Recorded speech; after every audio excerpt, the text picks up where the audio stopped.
The Senate Adhoc Committee on Turnaround Maintenance and the Senate Committee on Petroleum Downstream Sector paid a visit to the Port Harcourt Refining Corporation.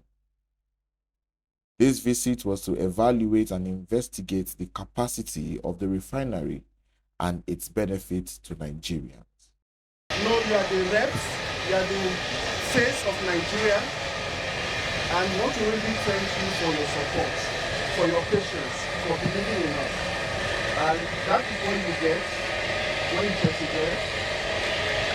Your coming is very timely, and we want to especially thank you for that.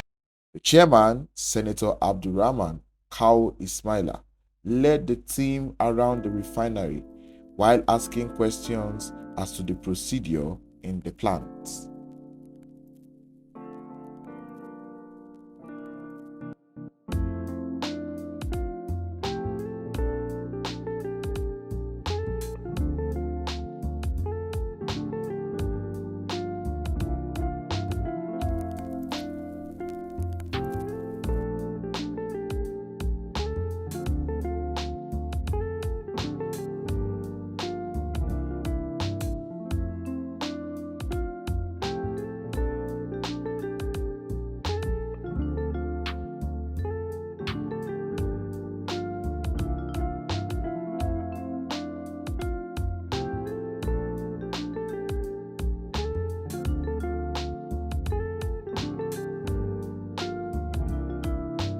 What we get from naphtha, both light naphtha and heavy naphtha, is roughly about 1.4 million liters per day.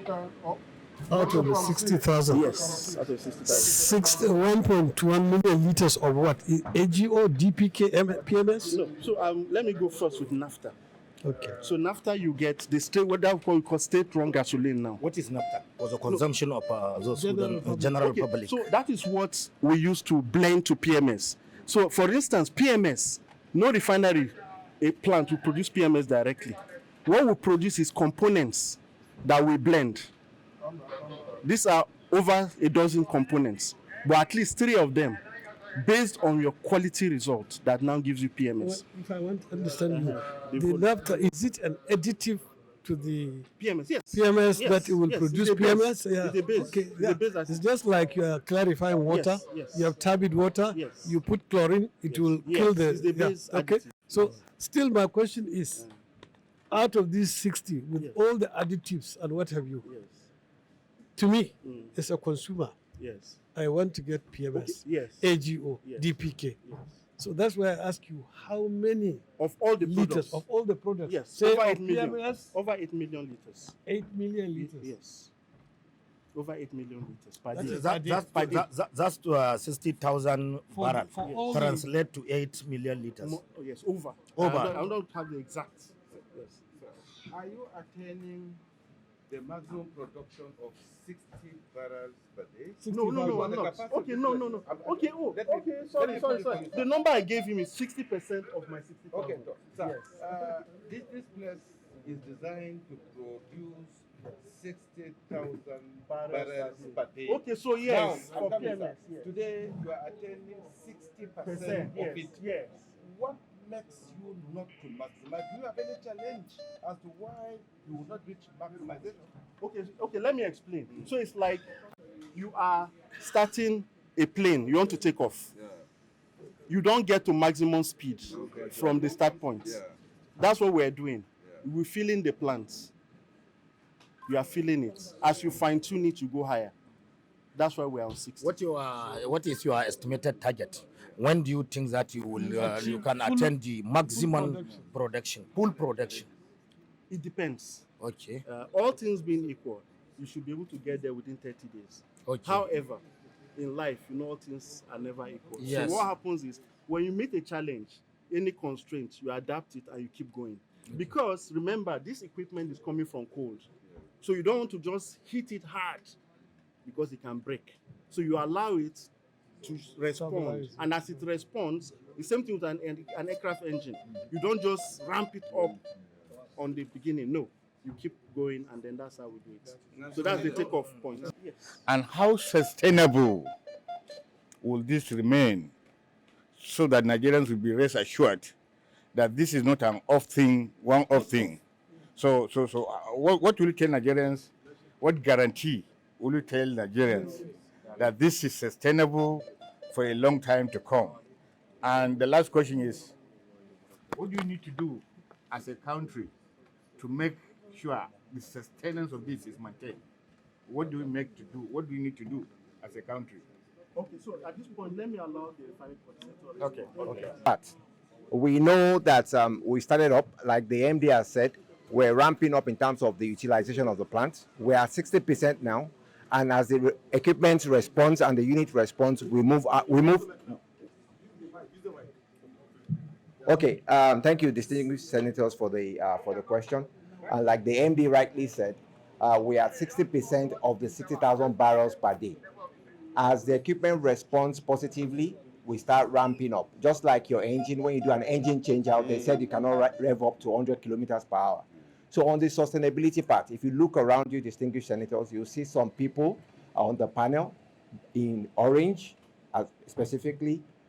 We have created and put in place what we call an operations and maintenance support that will enable us to run and operate sustainably.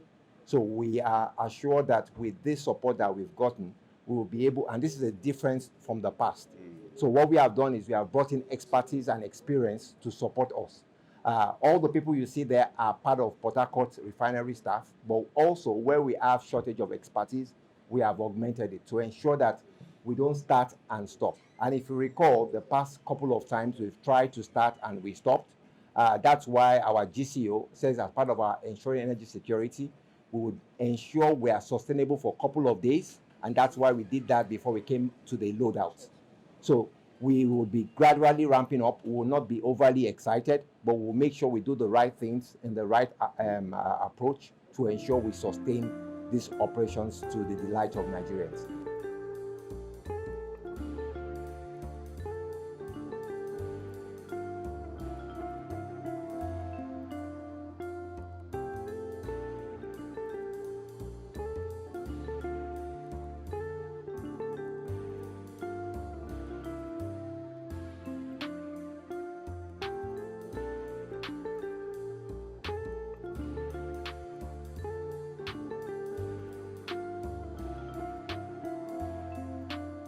The plant is said to currently operate at 60% of 60,000 barrels a day, and the capacity will be increased as time goes on. The product we are producing, you see it live, you feel it, and you take it back to Nigerians. Because your coming, like I said, is a huge blessing. The committee was shown the production procedure of the new refinery. They were taken first to the production plant and were given the chance to see product sample.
After the production plants, The committee was taken to the depot and were met with locals and other marketers who came to buy PMS.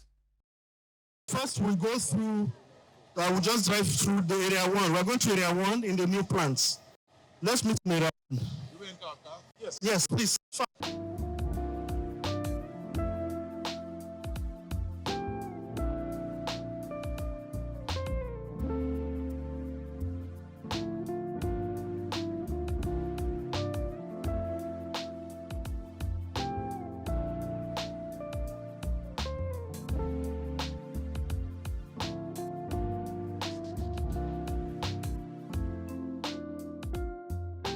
We are doing a total overhaul, a total replacement of some of our main pipes, and then we expect some little hitches. We will deliver the contract, even seem to be late. The exact timeline, we are careful and we are working quietly with everybody in this project to ensure that we don't extend very far from where our contractual timeline is. Having said that, we expect that the delta for delivery of this project will be reasonable within the contingent limit of delivery. And it will be very soon because, as we said there before now, we want to ensure that the refineries, old and new, as well as Warrior and Port Harcourt, is up and running. And we have a generic timeline that from here, Nigeria will be happy within no distant time that the process and the project will be fully completed. This one we are working behind, you can see massive job that is about ending. We'll review it and get to Nigerians as quick as possible for the due delivery date. Thank you. First of all, I listened to the contractor. I listened to the contractor clearly, and one of the highlights, what he said, was the mindset. First of all, we need to congratulate you for the oil refinery and congratulate the President, Commander-in-Chief, and of course, the technical crew and all personnel of the ANPC for a near magic situation. Yes, it's difficult to give out the timelines, but as we are here, we need to have the status. What is the percentage completion you have arrived at this moment? Secondly, there are issues that the committee will not be able to discuss openly here. And therefore, the contractor has to be ready and the management has to be ready to come and have a round-table discussion. I think we have learned our lesson as Nigerians, and we need to make sure this thing doesn't happen again. 27 down the lane, I think is possible as one can recall. Nothing happened 27 years, and this is something, like he said, this has never been done anywhere in the world. So this shouldn't happen with new refinery again. And therefore, going forward, we need to understand and be more serious than we are. We know the politics. One of the questions that I wanted to raise, we have this history of some of this infraction, the internal sabotage and the external sabotage.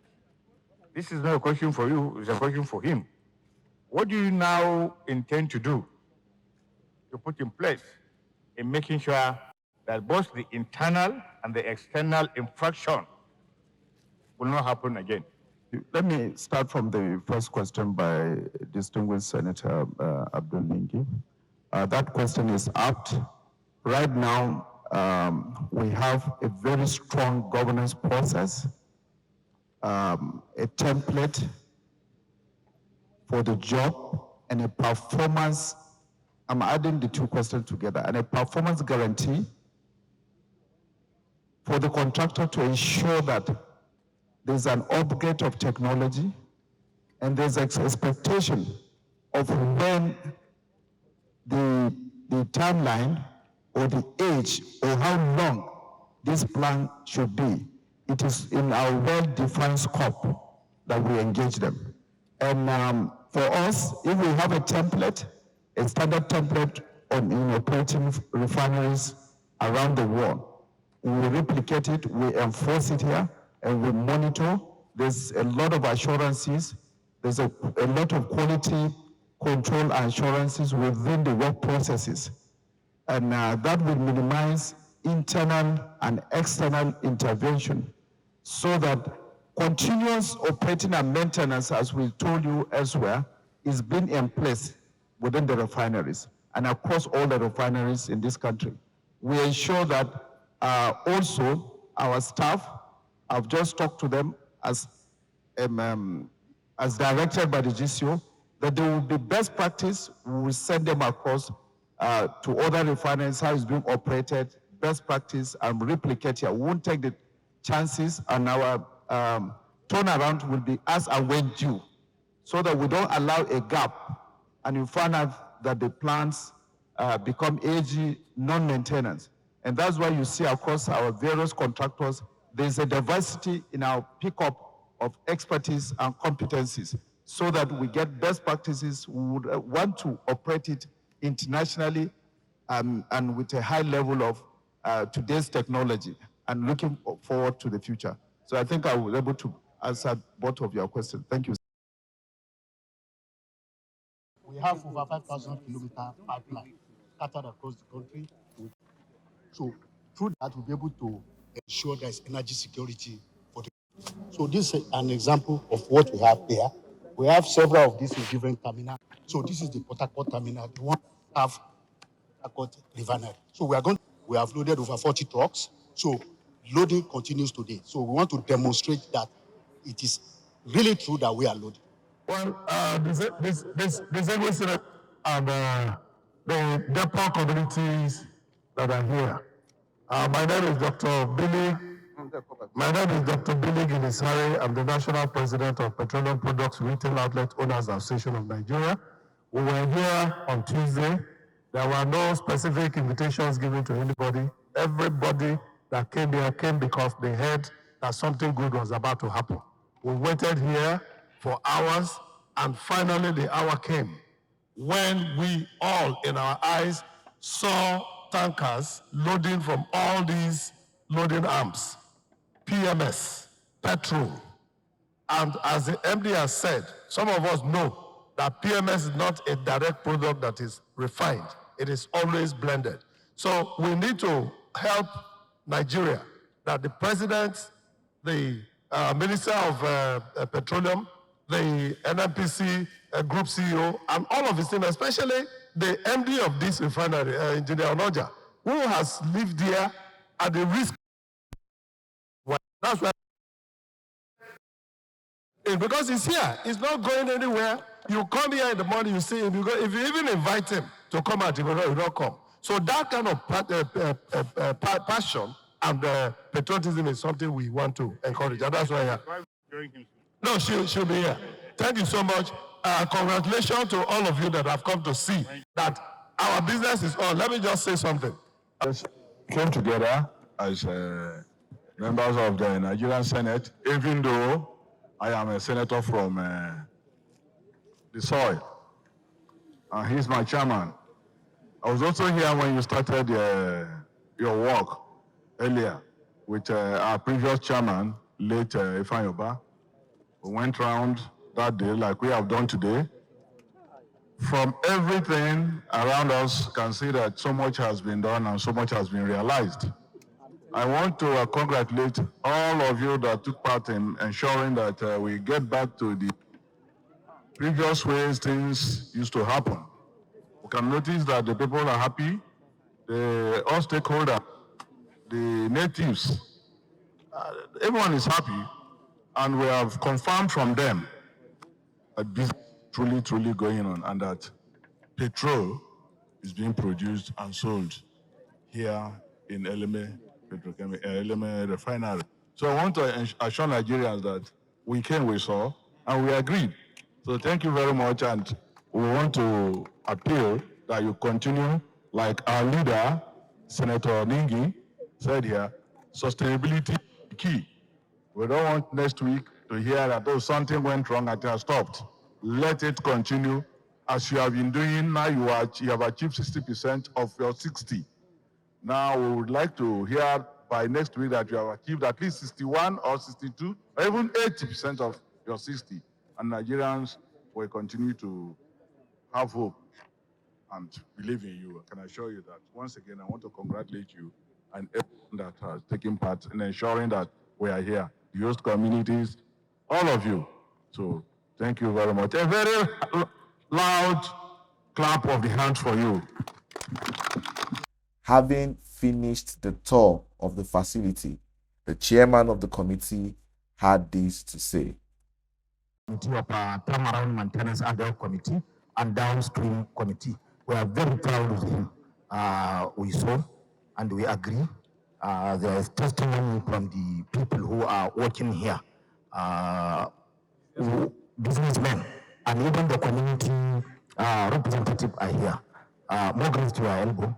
May Allah subhanahu wa ta'ala help you to make a serious history on this sector on behalf of the committee, on behalf of the Senate of the Federal Republic of Nigeria, and our leader, Senate President of the Senate, Chief Akpabio, and of course, our President, Siwaju Bola Ahmed Tinubu. Thank you.